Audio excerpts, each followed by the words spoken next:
नमस्कार, मी राजन चव्हाण. आपण पाहताय आपला सिंधुदुर्ग डिजिटल न्यूज चॅनल. तहसीलदार तालुक्याचा कार्यकारी दंडाधिकारी असणारा हा अधिकारी थोडासा रुबाबात राहणारा, थोडासा रिझर्व नेचर असणारा असं सर्वसामान्य जनतेच्या मनात असणारं गृहीत. पण आपण लोकसेवक आहोत. तहसीलदार म्हणून आपल्या जॉब चार्टमधील प्रशासकीय कामे आपण करायलाच हवीत. पण त्याही पलीकडे जात आपल्याला राज्य शासनाने दिलेल्या अधिकारांचा वापर करून घेत राज्य शासनाच्या योजना खेडोपाड्यापर्यंत पोहोचवून त्याचा लाभ प्रत्यक्ष आम जनतेला मिळवून देण्यासाठी विशेष मेहनत घेतली पाहिजे, हा विचार मुळात तहसीलदार असलेल्या व्यक्तीच्या व्यक्तिमत्वात असायला हवा. आपल्या याच पॉझिटिव्ह कार्यशैलीने कणकवलीचे तहसीलदार दीक्षांत देशपांडे यांनी कणकवली वासियांसाठी विशेष काम अगदी निस्वार्थी भावनेने केलेलं आहे. पाहुयात इनसाइड स्टोरी. कणकवलीचे तहसीलदार देशपांडे यांची गोष्ट छोटी पण डोंगरा एवढी.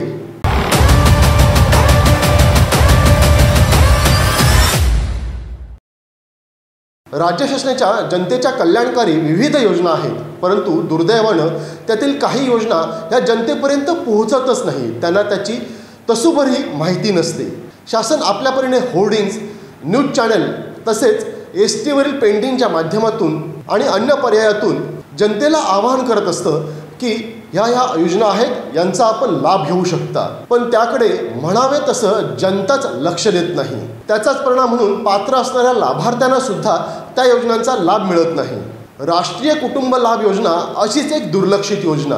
दारिद्र्य रेषेखाली असलेल्या कुटुंबातील वय वर्ष 18 ते वर्ष 59 या दरम्यानच्या कमावत्या व्यक्तीचा जर नैसर्गिक मृत्यू झाला तर राज्य शासन त्यांच्या वारसांना एक रकमी 20,000 ही रक्कम देऊ करते. राष्ट्रीय कुटुंब लाभ योजना ही महाराष्ट्र शासनाची काहीशी दुर्लक्षित योजना आहे. ही योजना कणकवली तालुक्यामध्ये ग्रामस्तरावर तलाठी यांच्या माध्यमातून मोहीम स्तरावर राबवण्यात आली. या योजनेमध्ये दारिद्र्य रेषेखालील जी व्यक्ती आहे त्या व्यक्तीचे जर 18 ते 59 त्या कुटुंबातील कर्ता व्यक्तीचे जर मयत झालं तर त्याला त्या कुटुंबाला 20,000 रुपयाची मदत दिली जाते. या योजनेमध्ये अर्जदार हे अर्ज करतात आणि त्यानंतर त्यांना लाभ दिला जातो. परंतु आपण यामध्ये विशेष मोहीम राबवून ग्रामपंचायतचं सर्व रेकॉर्ड तपासून मागील 3 वर्षामध्ये जे मयत आहेत त्या मयतांचं सर्व रेकॉर्ड तपासून त्यांच्या कुटुंबियाशी संपर्क करून त्यांच्या कुटुंबियांकडून अर्ज भरून घेऊन आपण ते तलाठ्यांच्या मार्फत आपल्या संजय गांधी शाखेमध्ये सादर करायला लावले आणि त्यांना जवळपास 38 लाभार्थ्यांना या प्रकारे आपण या विशेष मोहिमेमध्ये फेब्रुवारी महिन्यामध्ये राबवलेल्या या विशेष मोहिमेमध्ये आपण त्यांना लाभ दिलेला आहे. यामध्ये कणकवली तालुक्यातील सर्व तलाठी, मंडळ अधिकारी आणि संजय गांधी शाखेतील कर्मचारी या सर्वांनी फार विशेष प्रयत्न करून हे सर्व लाभार्थ्यांना मदत मिळवण्याचं काम केलेलं आहे. जे कुटुंब दारिद्र्य रेषेखाली आहे आणि ज्या कुटुंबाचा कमावता आधारच अकाली गेलेला आहे त्या कुटुंबाला 20,000 ही एक रकमी मिळणारी रक्कमसुद्धा काही लाख मोलाची असते. कारण त्या कुटुंबाचे कमावते करते दोन्ही हात नियतीने हिरावून घेतलेले असतात. घरगाडा चालवणेच मुश्किल झालेले असते. अशा ऐन आर्थिक अडचणीच्या वेळी मायबाप सरकारकडून मिळणारी 20,000 ही रक्कमसुद्धा त्या दुर्दैवी कुटुंबाला मोठा आधार असतो. हे कणवाळू आणि हे समाजभान जाणणाऱ्या आणि जपणाऱ्या वृत्तीच्या कणकवलीचे तहसीलदार दीक्षांत देशपांडे यांनी नेमकं ताडलं आणि सुरू केली एक विशेष मोहीम. तालुक्यातील सर्व तलाठ्यांच्या माध्यमातून कणकवली तालुक्यातील प्रत्येक गावामध्ये राष्ट्रीय कुटुंब लाभ योजनेचे लाभार्थी शोधण्यासाठी सर्च मोहीम फेब्रुवारी 2025 त्यांनी राबविली. प्रत्येक ग्रामपंचायतीच्या माध्यमातून मागील 3 वर्षांमध्ये दारिद्र्य रेषेखाली समावेश असलेल्या कुटुंबातील मृत्यू झालेल्या व्यक्तींचा डाटा त्यांनी गोळा केला. त्यामध्ये राष्ट्रीय कुटुंब लाभ योजनेसाठी पात्र ठरणाऱ्या अशा 38 लाभार्थ्यांची यादी फायनलसुद्धा करण्यात आली.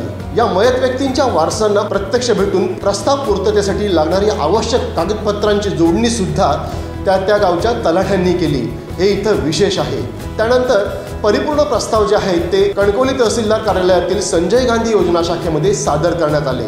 राष्ट्रीय कुटुंब लाभ योजनेतील हे सर्व 38 प्रस्ताव तहसीलदार दीक्षांत देशपांडे यांनी मंजूर केली असून या 38 कुटुंबांना प्रत्येकी 20,000 अशी एकूण 7,60,000ची रक्कम या कुटुंबातील वारसांना देण्यात आलेली आहे.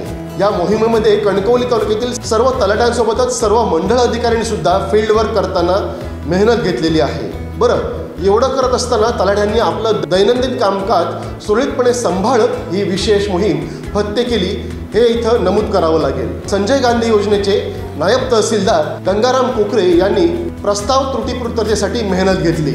संजय गांधी योजनेतील महसूल सहाय्यक अधिकारी दिलीप पाटील, महसूल सहाय्यक अधिकारी बापू जाधव, स्नेहा तोरसकर, अनिता बागवे यांनी सुद्धा या कामी आपलं योगदान दिलं आहे. सिंधुदुर्ग जिल्ह्याचे पालकमंत्री नामदार नितेश राणे यांनी पालकमंत्री पदाची धुरा घेतल्यानंतर जिल्हा विकासाची आपली संकल्पना जिल्ह्यातील सर्व शासकीय अधिकाऱ्यांसमोर मांडली होती. पालकमंत्री नामदार नितेश राणे यांनी सुरुवातीलाच सांगितलं होतं की राज्य शासनाकडून जिल्हा विकासासाठी लागणारा आवश्यक निधी आणण्याची जबाबदारी माझी असणार आहे आणि शासकीय योजनांची यशस्वीपणे अंमलबजावणी करून जनतेला थेट लाभ मिळवून देण्याची जबाबदारी अधिकाऱ्यांची. पालकमंत्री नितेश राणे यांच्या संकल्पनेनुसार जिल्हाधिकारी अनिल पाटील, कणकवलीचे प्रांताधिकारी ॲडव्होकेट जगदीश कातकर यांच्या मार्गदर्शनाखाली कणकवलीचे तहसीलदार दीक्षांत देशपांडे यांनी एकाच वेळी विशेष मोहीम राबवून कणकवली तालुक्यातील 38 कुटुंबांना राष्ट्रीय कुटुंब लाभ योजनेचा मिळवून दिलेला लाभ ही बाब नक्कीच विशेष दखल घेण्याजोगीच आहे. कारण जे मला नेमून देण्यात आलेलं आहे किंवा माझ्यापर्यंत जे काम आलेलं आहे ते काम केलं की झालं. आउट ऑफ बॉक्स जाऊन जनहितासाठी काही करण्याशी माझं काही देणं घेणं नाही असं म्हणणारे आणि तसं वागणारे सुद्धा प्रशासनामध्ये अधिकारी असतात. मात्र त्याचवेळी तहसीलदार दीक्षांत देशपांडे यांच्यासारखे सकारात्मक कार्यशैलीने लोकसेवक म्हणून काम करणारे अधिकारी हे खऱ्या अर्थानं लोकसेवक म्हणून भूषण ठरतात. म्हणूनच म्हणावंसं वाटतं की कणकवली तहसीलदार दीक्षांत देशपांडे यांची गोष्ट छोटी पण डोंगरा एवढी.